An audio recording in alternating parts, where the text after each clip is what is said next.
和太鼓の縦打ちの表紙を5。五あ、和太鼓縦打ちのはい基本の5。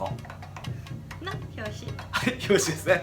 はいはい。の縁と皮というところですね。ね、はい縁と皮です。縁とそう縁のかっていうことと皮のどんっていうことですね。で前回からかどこどん、そのどこどんからかっていうリズムをやったんですが、はい。今回はかっからどんどこっていうリズムですね。かからはいどんどこ。どんどこっていうリズムを縁で打ったり、はい皮で打ったりとするところですね。うんうんうんこれをご紹介していきたいと思います。では、はい。行きましょう。はい。はい、では、このかからどんどこっていうポイントですね。まず、4つ、3つですね。三つ3つポイントがあります。はい。はい行きましょう。はい、で1つ目が、はいね腕の根元からいくということですね。根元ですはい。腕の根元から、こう二の腕のとですね、から腕を動かしていくと。で、バチ先からいくと、このようにこう動きもちょっと大きくなるんですが、移動距離がですね、これだけ増えると。で、あとこのバチが制御できずによくこう打つんですよ。バシッこう制御できずにバチが暴れてですね、はい。皮がこうブワーってなってるんで、こうバチが暴れてこう指の先をこう挟んだりするんですよ。これちょっと挟んでもめちゃくちゃ痛いですよ。はい。特に冬場とかね、そうですね。冬場にきついですね。外とかね、やった時に挟むとちょっと痛いんで、はい。で、腕の根元だともうこの移動距離がもうこんだけですよ。この距離でこの縁と皮動きが、移動できますね。でバチ先だとこういうふうにちょっと移動が大きくなってしまうんですね。なので腕の根元から動かしてで縁を2つ目のこのバチの形ですが、縁を打つときははで皮を打つときはに、この和太鼓をひらで縦打ちするときですね。縁を打つときははで皮がにという形です。はにはにとでいきます。できるだけこのバチの動きは最小限ですね、すぐ打てるようにしていきます。そして、3つ目ですね。バチ先が、上がらないようにすると。で縁は結構音が出るんでですね、このバチ先が上がると、ちょっとうるさいと、うるさいのと、あとこのリズムが遅れてしまうんですね。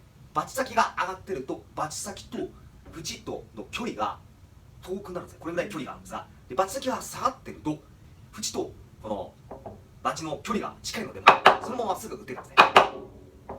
であと音もちょっとマイルドになりますんで、あとこのバチの当たるポイントがですね、バチ先だとちょっとピチピチっていう耳の痛むと思いますんで、5センチぐらい入ったところで打つとこの木の本来の音がカッカッっていう音がしてきますんで、5センチが入ったところで打つと。でカッからドンとこでカッからドンとこって打つときに、カッからの時は次のドンとこがあるので、この腕の根元をこの上げてですね、次の準備にリズムに備えてカッからを打った時は腕を上げてですね、カッからで止めるとカッからちょっとこうリズムが硬くなってしまうので、カッから上げてドンドンとこで押さえます。カッからドンとこ、カッからドンとこって2回続けるときは、カッからドンとこ、カッからドンとこの時も上げ打ちですね。カッからドンとこ、カッからドンとこ。最後、収めるときに両腕を揃えていきます。2回カッからドンとこを繰り返す。せーの、カッからドンとこ、カッからドンという形ですね。で、これがアバコンですね。ドンとこ、カッからドンとこ、カッから2回連続で打つきはドンとこ上がってカッからドンとこ、2回連続で打つきは最後のリズムで収めていきます。でこれをドンとこカッからカッからドンとこカッからドンとこドンとこカッからドンとこカッから往復です。はい。変わる番ですね。せーの。カッからはい。カッからカッからせーの。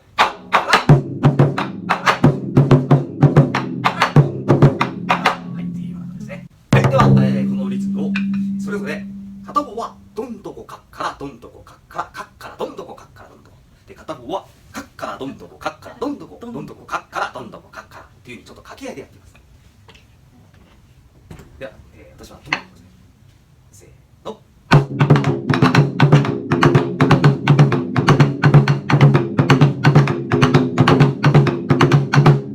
という感じですね。こうリズムを押し習したりすると面白いですね。そうですね。はい。楽しいですね。でこれをまたはいこのちょっと早くやってですね。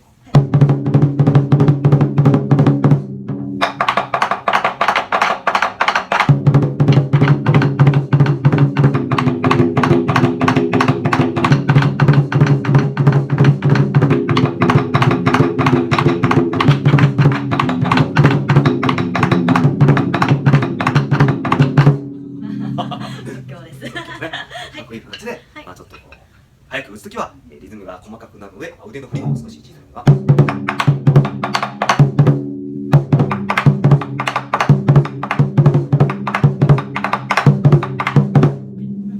すね。このように打っていきます。はい。はい。はい。でここで上げ打ちについてですね。上げ打ち。上げ打ち。はい。上げ打ちとは何ぞやと。はい。上げ打ちは、このカッからどんどこっていう、まあ、このカッからとどんどこが続いていくときに、はいこのカッからの時はこう次のどんどこがあるので、次のどんどこの準備のためにこう腕をカッからと上げていくんですが、この上げる動きですね。はい。でこれ、バチ先からカッからって上げていくとこういうふうにバチが上がってバチ先上がってしまって、この皮とか縁と距離が遠くなってしまうんですね。次のリズムが遅れたり間に合わなかったり、あと、見栄えとしてもこう腕が曲がって見えるので、この腕の根元から上げていくとカッからとバチがこう腕とバチがこうまっすぐになって伸ばした時に抜き手にするとカッからこの腕の根元からですねカッからとラバチの先側とカッからってなるんですがカッからうわっとラと腕の根元からラッと上げていきますね。でどんどこカッからの時はどんどこっていうこのこで打った瞬間にコッと上げています。なのでこうんではまあどんどこんっていう感じでうんの時にも上がってるんですね。ここ打った瞬間に上がってる。これが上げ打ち。上げ打ち。実際打つとから打った時にこううわっと上げてます。この縁を弾みをもらってそのまま上げると。縁にもこの弾む力が、まあ、弾力があるのでこれをもらってかあとこの腕の根元から上げる。で顔を次もドンドン打った瞬間に止めるのではなくこうという上げていきます。弾みをもらってこのドリブル、まあ、皮の方がちょっとこう弾力があるのでやりやすいというかいいですね。こうでこの上の根元の、位置でこのバチの道筋、軌道が決まるのでここの根元が上がるともうここまですぐに上がってこれるんですね。はい。瞬時に、この頂点、まあ、中段なら中段に来ることができますので、まあ、上段なら上段にこう上にすぐにこう上げてもう次の、この振りが大きくてもすぐに次の準備ができるようにしていくと。これはもう早くそのまま次の動作に行くときに、応用することができます。そうですね。上げ打ち上げ打ちかなりこれは重宝しますので、はいぜひ習得されてはい、してとおいた方がいいですね。はいはい。ああ、よくはい、ということでお疲れ様でした。カラーということですね。まあこれもまあちょっとカラカーどころよりも少し打ちづらいですからね。カッカ右側忙しいんでカッカそうですね。カッカカッカはい。なので、このリズムは、まあ、ちょっと右側単調になってしまうとカッカラカッカラカちょっとこう遅れてくる、まあ、イントネーションがまあだしなんとか言葉のですね区切りがちょっとイントネーションが変な私日本語わかりますカッカラカッカラカッカラカッカラちょっと腫れてくるような感じになってますが、はい。でこれをこうまっすぐですねおはようございますということで語尾をはっきりさせるためにですね右の動きをちょっとずっとこうカッカラカッと同じ単調ではなくこのカッカラの場合はカッカラ上げて下ろすというような動きのところも重要になってきますので、右がずっと同じ動きで構えるところもその細かい説明のところは説明してある動画がありますので、それを参照にしていただければと思います。はい。ですね。はい。ではまた次回は今度はどこどこカラカラどこどこからカラカラどこからこれをやってみたいです。はい。これもカーッと右左交互に行くので単調に見えるんですが実は難しいうんですね。でこの縁と皮のつなぎ目というところ連携が難しいのでやっていきたいと思います。